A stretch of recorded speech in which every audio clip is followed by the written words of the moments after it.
ये बच्चे तो नहीं थे, पर दौड़ने से इनकी सांस फूल गई थी।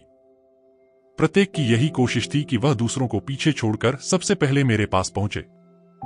भागम भाग में इन्होंने एक दूसरे के पांव कुचले थे।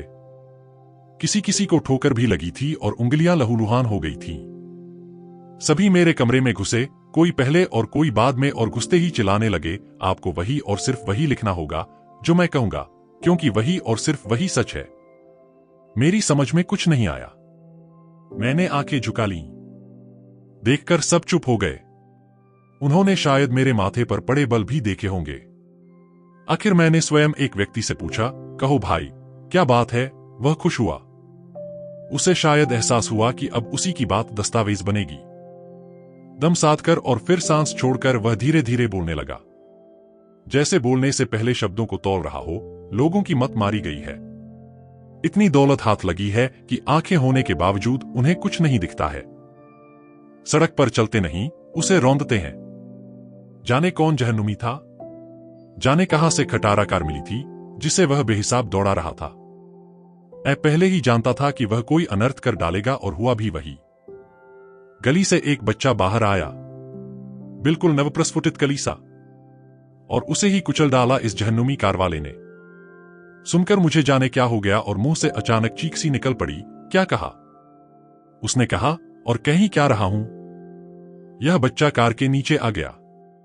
लोग कहते हैं अपनी मां का इकलौता बेटा था, मर गया, बेचारा मर गया। यह कहकर उसने ठंडी सांस भरी। शायद उसकी आंखों से आंसू भी बह रहे थे। चूंकि वह अचानक उठ खड़ा हुआ और मेरे कमरे से बाहर चला गया, इसलिए मैं ठीक से उसकी आंखें देख नहीं सका। हाँ, मैंने दूसरे व्यक्ति की ओर नजर डाली यह देखने के लिए कि उस पर भी मेरी तरह कोई असर हुआ है या नहीं, मगर वह अपनी घनी मूंछों की ओट में मंद मंद मुस्करा रहा था। मैं उसकी मुस्कुराहट का मतलब समझने की कोशिश ही कर रहा था कि वह बोल उठा, सब बकवास करते हैं। बात सिर्फ इतनी है कि आबादी बढ़ गई है। आप नहीं देखते कि चौक में ही कितने लोग होते हैं। आबादी बढ़ने के कारण ही आदमी की कोई कद्र नहीं रही है। माताओं की लातों से उनके ही बच्चे कुचले जाते हैं। महंगाई की मार में बड़े परिवार को कैसे पाल सकती हैं, सो भी आज की माएं। कारवाला ठीक से सीधी सड़क पर जा रहा था, कोई गलत काम तो नहीं कर रहा था। अचानक एक बच्चा गली से दौड़ता हुआ आया। क्या पता मां ही लाठी लेकर पिटाई करने के लिए पीछा कर रही हो। आफत की आंखें ही कहां होती हैं। कारवाले ने ब्रेक लगाई, लेकिन लगा नहीं। आखिर मशीन ही ठहरी। बचाने की बहुत कोशिश की बेचारे कारवाले ने, मगर बेसुध। बच्चा पहियों के नीचे आ गया। कोई यह नहीं सोचता कि जरा उसकी मां से पूछे कि अगर तुझे इस बच्चे की जरूरत नहीं थी तो इसकी मौत बेचारे कारवाले के मत्थे क्यों मढ़ी। हजरत, कहें क्या? जमाना बहुत खराब हो गया है, उसने कहा, और कुछ इस तरह सिर झटक कर बाहर निकला जैसे जमाना खराब करने में मेरा भी हाथ हो। मैंने उससे कहना चाहा, मेरे भाई, जमाना जरूर खराब है, पर मेरे किए नहीं है।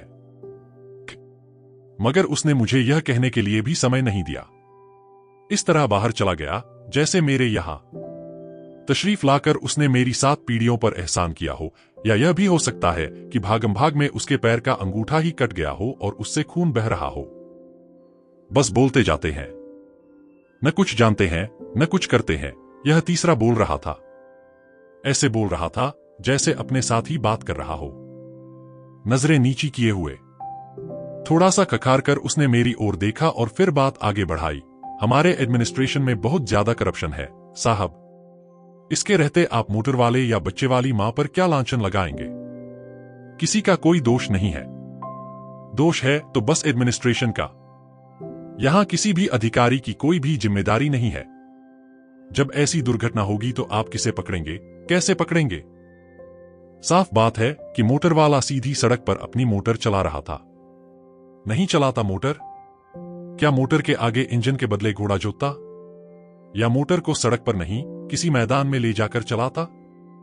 बच्चा गली से दौड़ता निकला। बच्चा जो ठहरा दौड़ेगा ही। उसकी मां ने उससे थोड़े ही कहा था कि बेटा दौड़कर जा और मोटर के नीचे आ जा। अरे साहब, दौड़ना बच्चे की वृत्ति है। अब आप पूछेंगे कि दोष किसका है? आखिर एक हत्या हो गई सो क्या अकारण हो गई? नहीं साहब, दोष है और म्यूनिसिपैलिटी का है। वहां ब्लाइंड कॉर्नर था।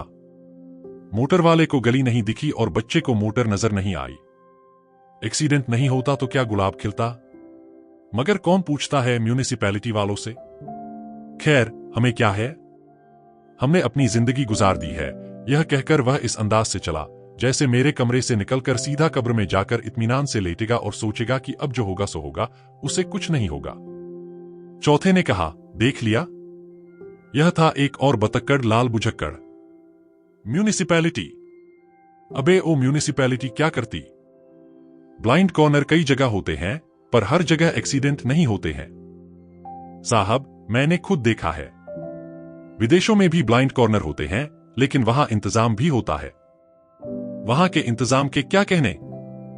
हमारे यहां इतनी पुलिस है कि हर प्राणी के पीछे नकीर मुनकीर की तरह दो दो जने लगे हैं। दो ही क्यों, ज्यादा भी हो सकते हैं। मगर कायदा? न अफसरों में अक्ल, न जवानों में काम करने का शौक। बस सभी का सारा ध्यान सिर्फ अपनी अपनी जेब की तरफ। क्या ही अच्छा होता अगर वहां ट्रैफिक पुलिस का एक सिपाही होता। कार के देखते ही वह हाथ उठाकर उसे धीरे धीरे चलने का इशारा करता, दूसरा हाथ उठाकर बच्चे को गली के मुहाने पर ही रोकता। न कार वाले से चूक होती, न बच्चा ही मरता। वह अपनी मां का इकलौता बेटा था या 11वां। क्या फर्क पड़ता है उससे? क्यों साहब, मैंने कुछ गलत तो नहीं कहा? सारा कसूर ट्रैफिक पुलिस का है। मेरी राय है कि इस मामले में हमें अपना जोरदार विरोध प्रकट करना चाहिए। इतना कहकर वह कुछ इस प्रकार कमरे से निकला कि मुझे लगा वह तुरंत चौक में जाकर पुलिस के खिलाफ लेक्चर झाड़ेगा। इधर मेरे समीप बैठा 5वां व्यक्ति हुक्के की तरफ हाथ बढ़ाता हुआ मुझसे कह रहा था, इन मूर्खों की बातें दर्ज करते करते हाथ थक गए होंगे आपके। यह कहकर उसने अजीब तरह से सिर हिलाया। चिलमबाई हाथ से थामी जो उसने फिरन के दामन से बाहर निकाला था। मैं हैरान हूं कि इनकी अक्ल को हो क्या गया है। अरे भाई, बात तो बिल्कुल सीधी है। एक पत्ता भी उसकी मर्जी के बिना हिल नहीं सकता, जिसने यह सारी दुनिया पैदा की है। उस बच्चे की तकदीर में इतना ही दाना पानी था, इसलिए यह सब होना ही था। दोष न कार वाले का है और न ही बच्चे की मां का। म्यूनिसिपैलिटी या पुलिस भी कुछ नहीं कर सकती थी। करने वाला बस वही है और रहने वाला भी बस उसी का नाम है। इतना कहकर वह तंबाकू पीने लगा। छठा व्यक्ति भी कुछ कहना चाहता था, मगर जब उसने देखा कि 5वां व्यक्ति उठने का नाम ही नहीं ले रहा है, तो वह चुप रहा। शायद वह अपनी बात बाद में कहेगा।